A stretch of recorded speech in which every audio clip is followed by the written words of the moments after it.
ہمارے ساتھ موجود رہی گا مفتی سیف اللہ خالد صاحب نے بھی ہمیں جوائن کیا ہے، مذہبی اسکالر ہیں۔ بہت شکریہ مفتی صاحب آپ کے وقت۔ مفتی صاحب اس سے پہلے کہ میں مسلم امہ کے حوالے سے بات کروں، میں چاہوں گا کہ ہمارے ناظرین کو آپ جو پیلسٹائن ہے اور مسجد اقصیٰ کی ہماری نظر میں جو اہمیت ہے قرآن و سنت کی روشنی میں، اس پر روشنی ڈالیے گا۔ جی بہت شکریہ۔ بسم اللہ الرحمن الرحیم۔ آج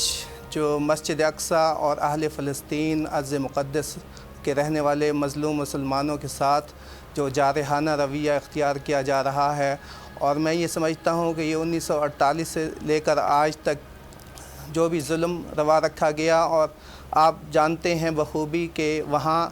خصوصی طور پر بچوں کو نشانہ بنایا جاتا ہے، خواتین کو نشانہ بنایا جاتا ہے، اور بزرگوں کو نشانہ بنایا جاتا ہے، اور نہت مظلوم مسلمانوں پر وہ جارحانہ رویہ اختیار کیا جاتا ہے جو نہ کوئی مذہب اس کی اجازت دیتا ہے، اور نہ کوئی قانون اس کی اجازت دیتا ہے، اور نہ ہمارے اخلاقی اقدار اور کردار، اور یہ نہ چیزیں نہ اسلام اس کی اجازت دیتا ہے۔ تو جو ظلم پچھلی کئی دہائیوں سے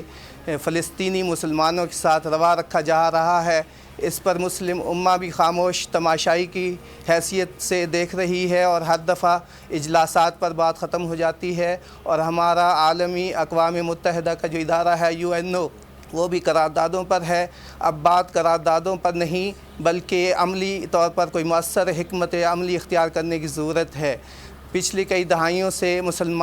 فلسطینیوں پر، مظلوم مسلمانوں پر، اور خصوصاً ابھی رمضان المبارک میں جو عبادت کی غرض سے لوگ مسجد اقصیٰ میں آ رہے تھے، اس میں بچے بھی تھے،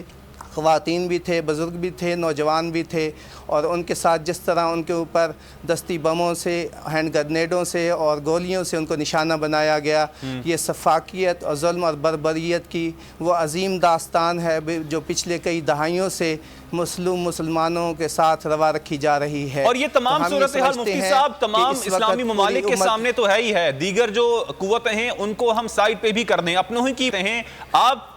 کیا سمجھتے ہیں کیوں ایسا ہے کہ مسلم ممالک جو ہیں اس ساری صورتحال کو دیکھتے ہوئے بھی بے بس ہیں؟ دیکھیے کہ یہ وہ چیز ہے جو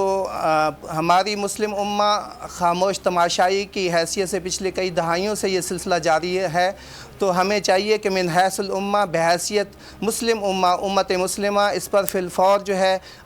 عملی اقدام کرے۔ اب نوٹس کی بات نہیں رہی، اور نہ ہی قراردادوں سے یہ مسئلہ حل ہوگا، بلکہ ہم سب کو اکٹھا ہونا ہوگا۔ اور میں یہ سمجھتا ہوں کہ پاکستان کی قیادت جو ہے اس پر انہوں نے اس پر بڑا انیشیٹو لیا ہے، اور واضح موقف ہے کہ مظلوموں کے اوپر ظلم بند کیا جائے، اور اس جارحیت کو جو ہے فی الفور جو ہے وہ ختم کیا جائے، اور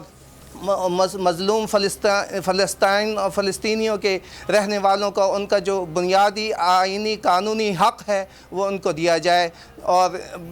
ظالم اسرائیل جو پچھلے کئی دہائیوں سے ان پر ظلم کر رہا ہے اور ناجائز قبضہ ان پر مسلط کیے ہوئے ہے، ہم یہ سمجھتے ہیں کہ یہ ناجائز اسرائیلی ریاست ہے، اس کا کوئی وجود نہ اس کو آئین تسلیم کرتا ہے اور نہ کوئی قانون تسلیم کرتا ہے۔ یہ ناجائز تسلط کے ذریعے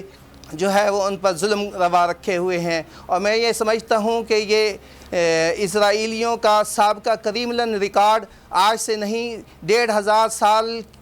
کئی صدیوں پر محیط ہے۔ آپ دیکھیں کہ انہوں نے ہمیشہ جو ہے ظلم، تعدی، ناانصافی کو روا رکھا، اور ان کا یہ ریکارڈ یہ بتلاتا ہے کہ انہوں نے